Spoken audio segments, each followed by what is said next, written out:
welcome to my yoga warm-up video. For your warm-ups, I usually will do them for time for yoga.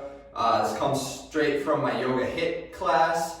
So for HIIT, high intensity interval training, I always like to get that heart rate up, which is the goal of any warm-up, especially if you're going to be doing yoga HIIT where you're trying to play that line of kind of the roller coaster, riding the heart rate up and down. I always like bringing that heart rate up at a smooth, steady pace, and then also working the movements that you're going to be doing in a yoga flow. So I usually do these just as a flow and do a couple reps of each. Reps can be linked up with the breath of it or the movement. Kind of works both ways. Sometimes the breathing is the easiest, like 2 breaths for your forward fold, things like that. So I'm going to start my timer. We're going to go 5 minutes. Just working through. I will usually do the first one fairly slow and then work my heart rate up a little bit as we go so that it's more of a steady incline and not just a skyrocket and then drop.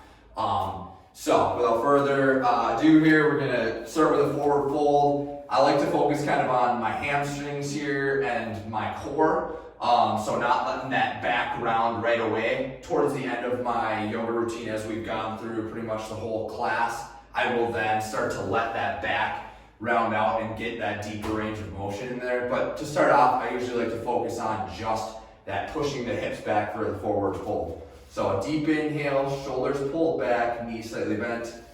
Exhale, lower, stretching hamstrings. Brief hold, inhale up. So you don't want to hold too long for these warm-up ones just because you will get those holds later in that yoga programming. So I guess we'll do 3 here. Inhale, half.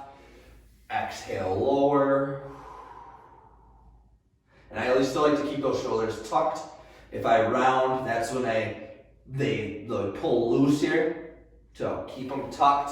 Don't have to reach all the way down lower. You can stay up higher here. I promise if you're pushing your hips back, squeezing core and glutes, you'll feel that hamstring stretch there. Inhaling all the way up. Then we're taking a step forward here. This can work if you want to take a step back too. We're going to be stretching the quad, working this front leg, that's your stabilizing leg.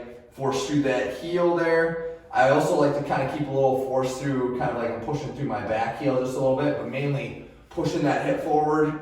Inhale up overhead, and then you're pulling the arm of the opposite side, or the arm that's the leg that's back. So right side is pulling left across to stretch all of that left. And yes, you're getting a little bit of a stretch here, but also you're working that stabilization.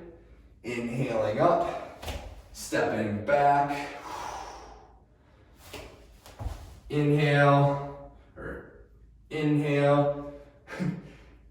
Left hand grabs right. This is where sometimes if you think about the breathing too much, it can throw you off. I do like the exhale coming down and pull. Inhale up. Stepping back, working that quad.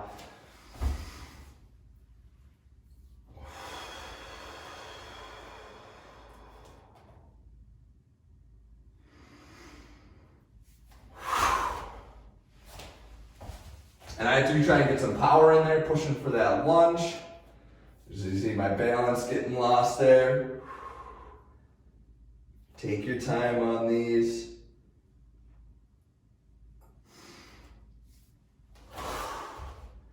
Okay, we're gonna go 3 each side. Inhale, right hand grabs left.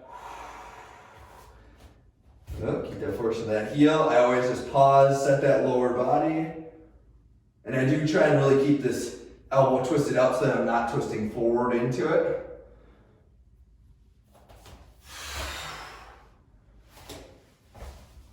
Force through that heel, find the balance. Inhale, arms up overhead.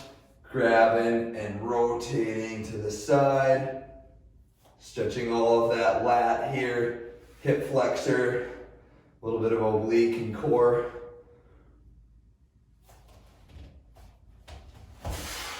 And you could do smaller step too. Come in here. Okay, next one. I think it's best if I just face you on this one. You can stay lower to the ground with this for more balance. Higher that knee is, the harder the balance. Punching across. A little bit of rotation. You can always use that toe as a kickstand to find that balance, or just stay here. Other side. And this might be one too, like in your 5 minutes. If you're doing just one set, kind of like I'm doing a lot of explaining.